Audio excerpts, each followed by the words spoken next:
என்னோட கோவை மாவட்டத்தில் மிகப்பெரிய ஒரு மோசமான ஒரு சம்பவம்.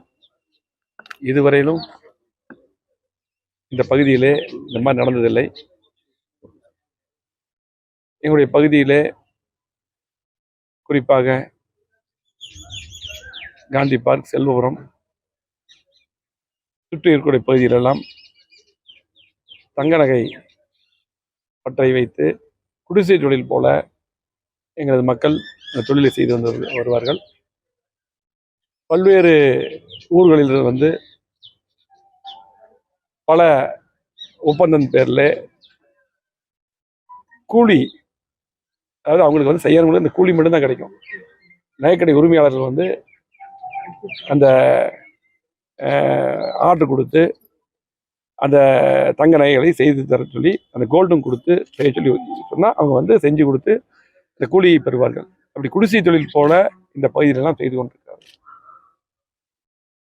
அப்படி செய்து கொண்டிருக்கும்போது 22ஆம் தேதி அன்று ராஜேந்திரன் அவர்களும் பற்றை உரிமையாளர் அவரும், அதே போல சாந்தகுமார் பணியாளர் இருவரும் இருசக்கர வாகனத்தில் செய்த அந்த நகைகள் எல்லாம் எடுத்துக்கொண்டு செல்லும் பொழுது ஒரு காரில் வந்து ஒரு 5-6 பேர்கள் வந்து திட்டமிட்டு வந்து தடுத்து நிறுத்தி வீச்செறிவாளால் வெட்டி இரும்பு கம்பியால் அடித்து இன்றைக்கு அவருடைய உயிருக்கு ஆபத்தை ஏற்படுத்தக்கூடிய சூழ்நிலை செய்து அந்த நகையெல்லாம் இன்னைக்கு எடுத்துக்கொண்டு சென்று விட்டார்கள்.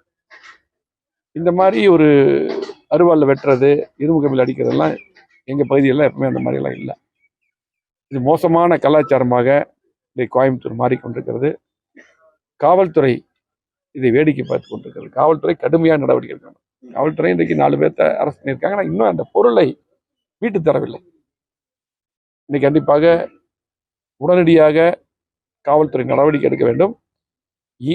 இனிமேல் வருகின்ற எதிர்காலத்தில் இங்க இருக்கக்கூடிய தங்க நகை பற்றி வைத்திருக்கக்கூடிய அந்த உரிமையாளர்களுக்கு, தொழிலாளர்களுக்கு பாதுகாப்பு வேண்டும். இந்த அரசு தான் அதுக்கு பொறுப்பு. அது மட்டும் இல்லை, இன்னைக்கு பார்த்தீங்கன்னா அந்த பணியாளர்லாம் இன்னைக்கு வெட்டுப்பட்டு கிட்டத்தட்ட 1 வருடத்துக்கு வேலைக்கு போக முடியாது. அதே போல அந்த உரிமையாளருக்கு அந்த செய்யக்கூடிய அந்த கூலி தான் கிடைக்கும். அந்த நகையெல்லாம் அந்த ஜுவல்லரி கிடைக்காங்க. அதனால் எப்படி எதிர்காலத்தில் வந்து இந்த மாதிரி எப்படி அவங்க தொழில் செய்ய முடியும்? என்ன பாதுகாப்பு இருக்கு? இன்னைக்கு உடனடியாக அந்த நகைகளை மீட்டெடுத்து கண்டிப்பாக சம்பந்தப்பட்டவர்கள் கடுமையான நடவடிக்கை எடுத்து இனிமேல் எந்த காலத்திலும் இந்த மாதிரி சூழ்நிலை நடக்கக்கூடாது என்பதை காவல்துறை உறுதி செய்ய வேண்டும். அரசு உடனடியாக இதில் இயங்க வேண்டும். என்றால் கொரோனா தொற்று நோய் வந்த பொழுது எங்கள் பகுதியில் இருக்கக்கூடிய தங்க நகை பற்றை தொழிலாளர்கள், உரிமையாளர்கள் கடுமையாக பாதிக்கப்பட்டார்கள். இன்னைக்கு வாழ்வாதாரத்தை இழந்து இருக்கக்கூடிய சூழ்நிலையில் இன்னைக்கு தான் அப்படி கொஞ்சம் அப்படியே தொழில் ஆரம்பிக்கிறாங்க. இந்த சூழ்நிலையில் இந்த மாதிரி ஒரு சூழ்நிலை வந்திருக்குது. ஆகவே கண்டிப்பாக காவல்துறை வேகமாக இயங்க வேண்டும். உடனடியாக அந்த நகைகளை மீட்டெடுத்து ஒப்படைக்க வேண்டும். கடுமையான நடவடிக்கை எடுக்க வேண்டும். சமீபத்தில் கோவையில தொடர்ந்து இந்த பூட்டிய வீட்டையெல்லாம் நோட்டமிட்டு கொள்ளையடிக்கக்கூடிய சம்பவங்கள், நகை கொள்ளை, பணம் கொள்ளை என்று தினமும் அது போன்ற சம்பவம் நடந்துட்டே தான் இருக்கு. காவல்துறை ரொம்ப மெத்தன போக்கை கடைபிடிக்கிறதா அந்த பாதிக்கப்பட்டவங்களும் சொல்றாங்க. இதை எப்படி பாக்குறீங்க சார்? அதாவதுங்க, அம்மாவுடைய ஆட்சி இருக்கும்போது, எடப்பாடியார் அவர் இருக்கும்போது, நான் அங்கே அமைச்சராக இருக்கும்போது நம்ம ஆர்எஸ்புரம் போலீஸ் ஸ்டேஷன் இந்தியாவிலே நம்பர் 1 போலீஸ் ஸ்டேஷன் தான் விருது வாங்குச்சு. இன்னைக்கு சுயமாக காவல்துறை செயல்படக்கூடிய வாய்ப்புகளை ஏற்படுத்தணும். இன்னைக்கு பார்த்தீங்கன்னா காவல்துறையுடைய கைகள் கட்டப்பட்டிருக்குன்னு நினைக்கிறேன். ஆகவே கடுமையான முறையில் இன்றைக்கு காவல்துறை நடவடிக்கை எடுக்க வேண்டும். காவல்துறை சுயமாக இயங்கணும். மக்கள் வரி பணத்தில் சம்பளம் வாங்குறீங்க, மக்களுக்கு பாதுகாப்பு தரது தான் காவல்துறை. ஆகவே கண்டிப்பாக வேகமாக செயல்பட வேண்டும்.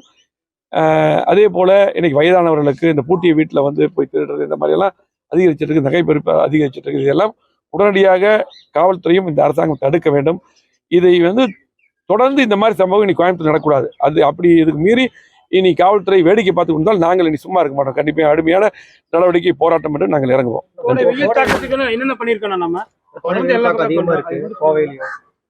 வெயில் தாக்கம் கடுமையா இருக்குது, எப்பவும் இல்லாதவங்க இருக்குது. இன்னைக்கு வந்து இன்னைக்கும் காலையில கூட இன்னைக்கு நீர்மோர் பந்தல் இடத்துல இன்னைக்கு நீங்க நீர்மோர் பந்தல எல்லா இடத்துலயும் திறந்து வச்சுட்டு வர்றீங்க. ஆளும் அரசு வந்து புதிய மதுபானங்களை திறந்து புதுசா அறிமுகப்படுத்திட்டு வர்றதா இப்ப சமூக வலைதளத்துல பயங்கரமா தகவல் வந்துட்டு இருக்கு.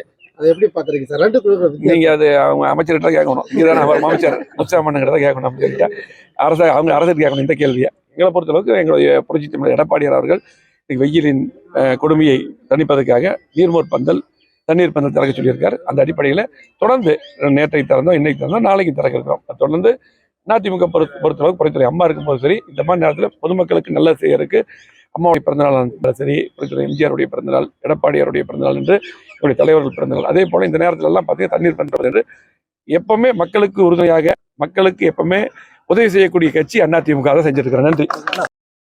பரபரப்பான மற்றும் அண்மை செய்திகளுக்கு தொடர்ந்து இணைந்திருங்கள் தமிழ் அப்டேட்ஸுடன். சப்ஸ்கிரைப் செய்திருங்க, மறக்காம பெல் ஐகானை கிளிக் பண்ணிடுங்க.